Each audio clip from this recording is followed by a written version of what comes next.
we have to talk about this stuff with Charles Hoskinson of Cardano over the last day. He's gotten saucy. I don't know what's gotten into Charles here. He's also a much younger man than I realized. Somehow that guy is only 37 years old, I found out. But Charles Hoskinson, so a weird thing. So he was being interviewed yesterday with, I never remember how to pronounce the guy's last name, David Gothenstein or whatever. I know that he has interviewed, I'm pretty sure he's interviewed RH in the past too, actually, and many other crypto people. But Charles was on with him yesterday, and Nuclear Herbs brought this all to everybody's attention. But there's a blip in the beginning for a few minutes where they are discussing the SEC reformation, the SEC's cases right now and what's going on.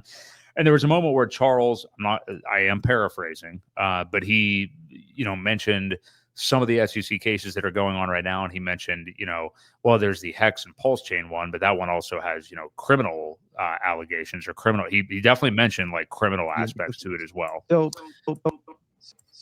let's just play it. Okay. I'm getting echo on it.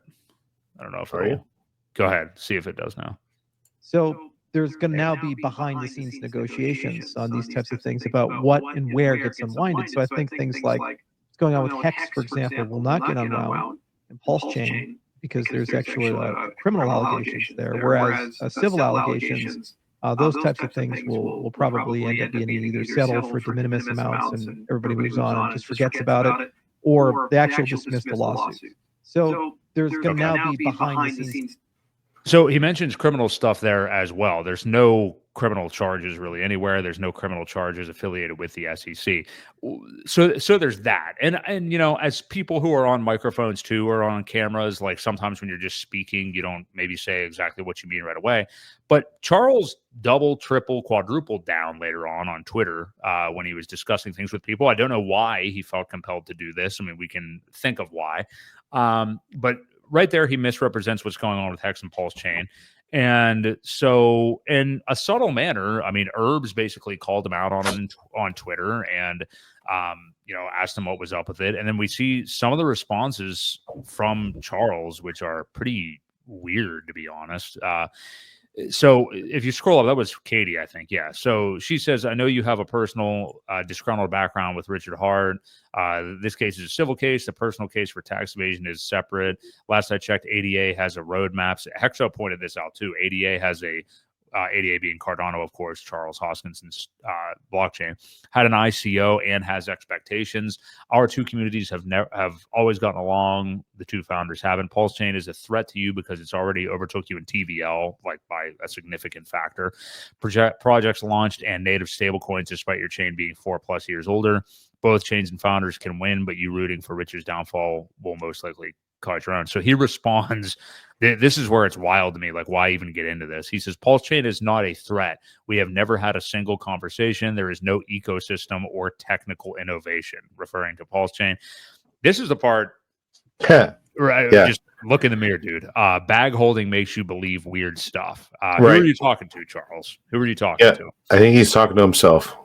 I think he might be. And then KDP goes on to do her thing, obviously, back and forth with him. Well, she said, but you have had conversations because he's tweeted to Richard. I mean, maybe not a conversation, but it's right here that Charles was talking to Richard. Yeah. Yeah. So maybe not lengthy conversations, but that's not all. There's more. So I think I sent you another one. And I think there was even another one maybe I didn't send you that was horrible too. Yeah. Okay. Is that it? Yeah. Okay. Now this one, I understand that people haven't really been focusing on this one because it's not as saucy. I understand that, but this just reeks of shit. Okay.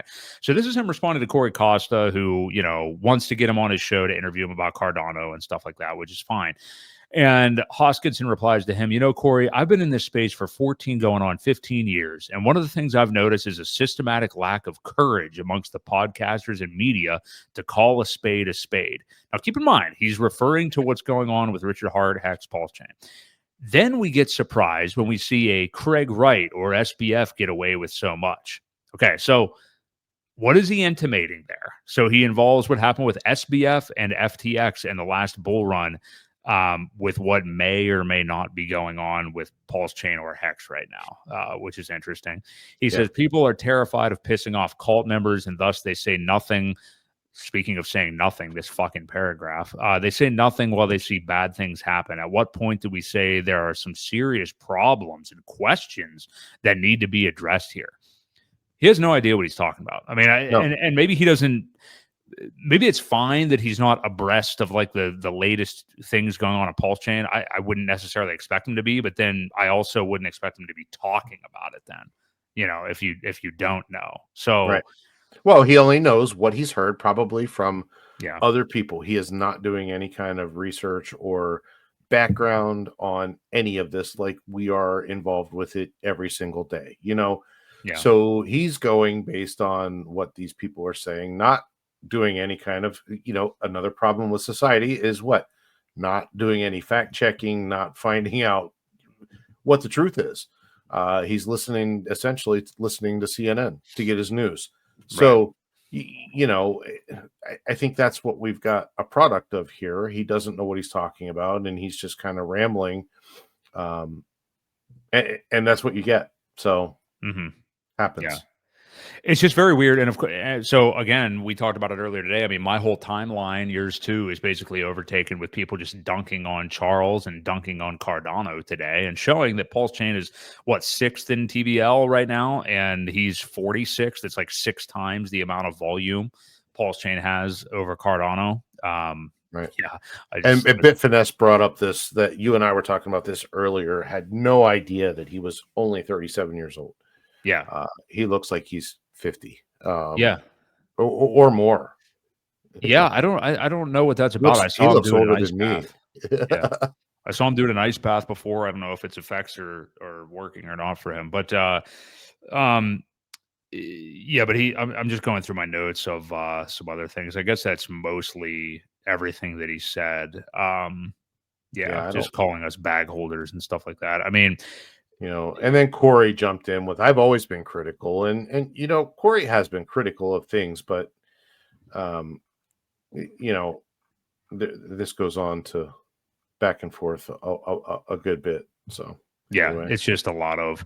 I just can't believe that Charles is being a reply guy to this extent in this whole conversation. I mean, he just would not let up and continue to tweet on this stuff. So, yeah, I don't know. It's strange to me. I mean, I understand making the mistake and saying what you said in the interview, not understand as in like it's okay, but like if you don't know what you're talking about and you say things, but then to like mix it up with people in the ecosystem. I think he clearly is threatened actually. And he's been in this position before too. Like Cardano before the last bull run was what, 98% down, you know, wants the help of XRP and to partner with them against the world. And now that Charles doesn't need anybody's help and he's to where he is right now, he doesn't give a shit about anything else anymore. Yeah. So, you know.